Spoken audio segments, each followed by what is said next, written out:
retrouve pour le débrief de Limoges-Pau qui avait lieu hier soir, avec d'abord une très belle victoire de nos espoirs 70-60 et nos professionnels derrière qui ont gagné 85-75. Sur ce match-là, c'est surtout notre adresse à 52% qui nous a bien aidé. Une adresse extérieure à 37-38% qui est dans nos moyennes, on va dire. Donc, la troisième, quatrième adresse du championnat à 3 points. Une très bonne agressivité, 9 interceptions à 2. Sur ce genre de match et primordial, il fallait avoir cette agressivité. Et elle a été présente une très longue partie du match. J'ai trouvé que c'était très bien quand même. Aussi dû au public qui a su pousser dans les moments clés. Et surtout, on a trouvé des solutions à nos problèmes de fautes, entre autres de Nicolas Lang, à 5 fautes, qui a été très bien tenu par Pau. Il faut souligner que Pau a très bien travaillé sur Nicolas Lang. Et nos intérieurs qui ont été sanctionnés très rapidement pour Grisme Pommier. Et ça, c'est bien parce que Horace Spencer a été au niveau, même au-delà du niveau qu'on aurait pu l'attendre sur ce match-là, face à Vitaly Chikoko. Et c'est très bien pour nous parce qu'on a réussi à trouver une bonne agressivité, on a su trouver des solutions et tout ça a fait qu'on a gagné ce match hier soir. Malgré beaucoup de balles perdues, à la mi-temps on était à 5 balles perdues, on finit à 15. C'est beaucoup, il faut faire attention à ce genre de choses qui auraient pu nous coûter cher. Bon, hier soir, Pau était diminué à la main avec l'absence de Brandon Jefferson. Mais sinon, oui, il faut faire attention à ce genre de choses. Et aussi notre manque d'insistance à l'intérieur. Parce qu'il y a eu un moment donné où on doit être beaucoup plus insistant à l'intérieur, où ils avaient un peu de mal. Vitaly Chikoko n'a pas fait non plus le match énorme qu'on aurait pu attendre aussi face à Grisme et Horace. Donc oui, ça aurait été bien de le provoquer un peu plus pour pourquoi pas le sortir du match. Même si je trouvais que, à part Vitaly Chikoko à l'intérieur, on a bien tenu les autres niveaux de leur équipe. Individuellement parlant, on va revenir sur la très bonne prestation de Sidi Massenberg qui est revenu de blessure. Une prestation de haut niveau, 18 points, 4 pas décisives, 7 fautes provoquées. Un très bon quand même Ivernisi qui a su mettre ses shoots à des moments clés, et ça c'est bien. Et qui a défendu, ce qui n'est pas toujours son cas, et j'ai trouvé que là vraiment il a été bien en défense. Horace Spencer, bon, on va revenir sur Horace Spencer bien sûr, qui a été au-delà de son rendement habituel, qui a très bien tenu Vitaly Chikoko. Son abattage défensif a été énorme, énorme. Il faut dire ce qui est, ça a été énorme pour sa part. Le travail qu'il a fait sur lui en défense nous a permis de vraiment rentrer dans ce match et vraiment prendre confiance. Et c'est ce qui a permis d'avoir 15 points à la mi-temps aussi d'avance.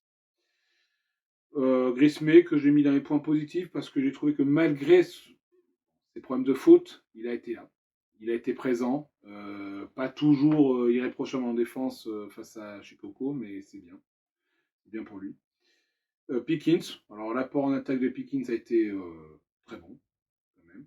Il a mis ses shoots, il n'est pas habitué à les mettre. Là, il les met. En défense, j'ai trouvé qu'il avait quand même fait un très bon travail sur Horvat. À un moment donné, Horvat peut prendre feu, et ça, c'est très bien de ce qu'il a fait en défense. Ça nous a permis d'être bien dans notre match et de ne pas laisser Pau revenir plus près. Et je vais aussi revenir sur une mention spéciale aussi pour Hugo Dessaigné, que j'ai trouvé très bon hier. Il a pris confiance. Il a fait ce qu'on lui demande de faire, dans la simplicité. Et pourtant, il avait fait un très gros match contre les Espoirs de Pau, juste avant. Et là, il a su être juste. Ne pas forcer, ne pas avoir peur surtout, parce que Pimbins, à un moment donné, lui met la pression. Et il a su répondre présent quand même. Donc c'est bien.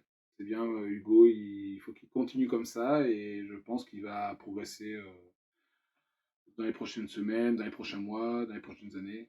Il faut qu'il soit encore plus dur quand même physiquement, mais ça va venir. Et pour les points négatifs, on va revenir sur Nicolas Lang, qui n'a pas été à la hauteur. Bon, le plan anti-Nicolas Lang de Pau a fonctionné aussi. Hein. Il était très bien tenu. Il n'a pas pu prendre ses shoots en sortie d'écran, ce qui est sa marque de fabrique. Et là, Pau a très bien scouté Nicolas. Donc bravo à eux. Il faut savoir reconnaître aussi que leur travail était bon sur ce point-là. Et je reviens aussi sur Endoy que j'ai trouvé apathique. Je ne l'ai pas trouvé très agressif.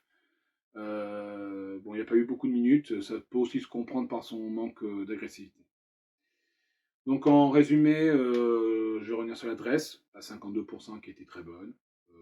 Notre agressivité, tout ce qui a été dans ce classico et tous les ingrédients qui font qu'un classico doit être réussi ont été là.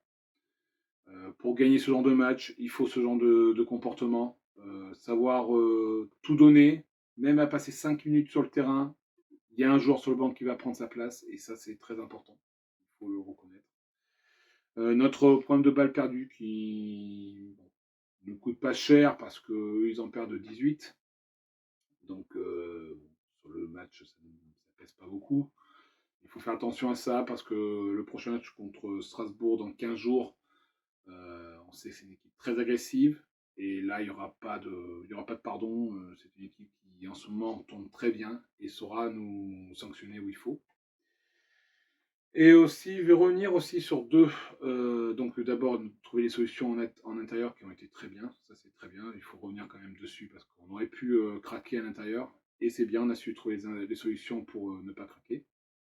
Donc, bravo à Horace d'avoir fait ce match-là aussi. Et l'arbitrage, je vais revenir un peu sur l'arbitrage. Il est. Bon, c'est pas lui qui décide des 10 points d'avance ou 10 points de retard, hein, du côté où on se trouve. Mais il est à des moments pas cohérent.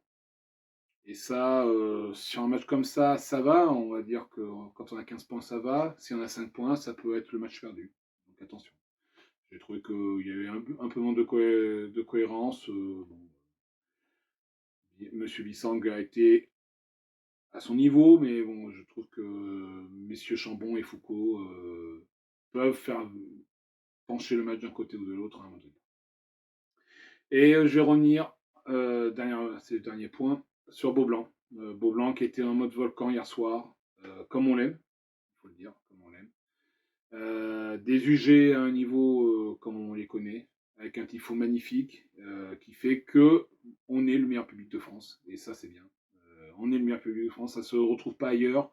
Les tifos comme ça se retrouvent pas ailleurs, et c'est bien. Parce qu'il faut, il faut continuer sur cette voie-là, parce que si Beaublanc continue à être comme ça pour eux, Strasbourg et pour les autres matchs à la fin de la saison, on peut être en playoff, mais il faut que tous les ingrédients qui ont été là hier soir continuent à être là tous les matchs, tous les matchs, tous les matchs.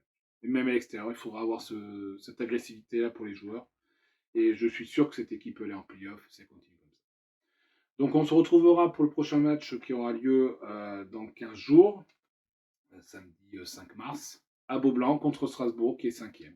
Donc voilà, j'espère qu'on pourra continuer notre série de victoires et remonter un peu plus au classement. Voilà, je vous dis à la prochaine fois. Bye bye.